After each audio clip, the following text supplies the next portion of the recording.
ग्राम में 100 करोड़ की लागत से बनेगा सिग्नेचर ब्रिज। रेलवे बनाएगा डीपीआर। राजघाट से पड़ाव को जोड़ने वाले मालवीय पुल के समानांतर बनाने वाला ये ब्रिज गंगा के 30 मीटर डाउन स्ट्रीम से शुरू होकर पड़ाव तक पहुंचेगा। स्थानीय स्तर पर प्रशासन की ओर से जिस तरह की डीपीआर तैयार की गई है, उसमें डाट पुल को चौड़ाकर बनारस की ओर से आने वाले रास्ते को किंग रिंग सर्किल से इस पुल को जोड़ा जाना है। गंगा नदी में सिग्नेचर ब्रिज बनाए जाने का रास्ता साफ हो गया है। मालवीय ब्रिज के बगल में बनने वाले इस ब्रिज की डीपीआर रेलवे की ओर से तैयारी की जाएगी।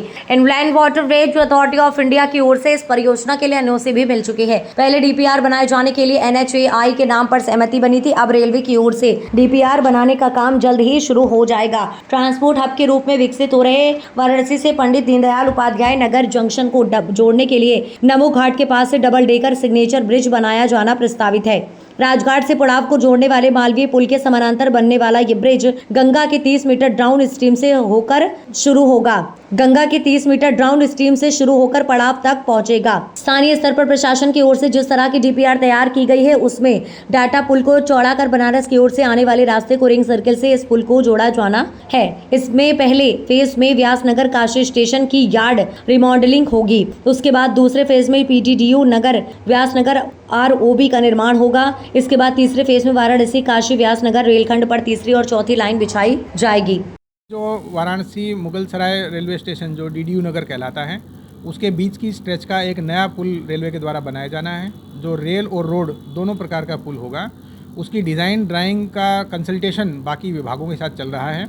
अब आने वाले सप्ताह में ही रेलवे के द्वारा एक मीटिंग सीख गई है। पहले भी पिछले महीने मीटिंग की गई थी, जिसमें जितने भी कंसर्न डिपार्टमेंट हैं उसमें हमारे पीडब्ल्यूडी है, एनएचएआई है, नगर निगम है, वाराणसी डेवलपमेंट अथॉरिटी है, सिंचाई विभाग है और इसके अलावा जो नगर निगम का क्षेत्र रामनगर साइड में भी है, सारे विभागों की समन्वय बैठक हुई थी।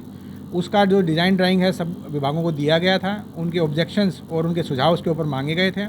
वो सारे के सारे एक्सचेंज हो चुके हैं। अब उसमें जो अंतिम रूप निकल के आ रहा है उसके बारे में ही चर्चा होकर अगले हफ्ते मीटिंग होगी।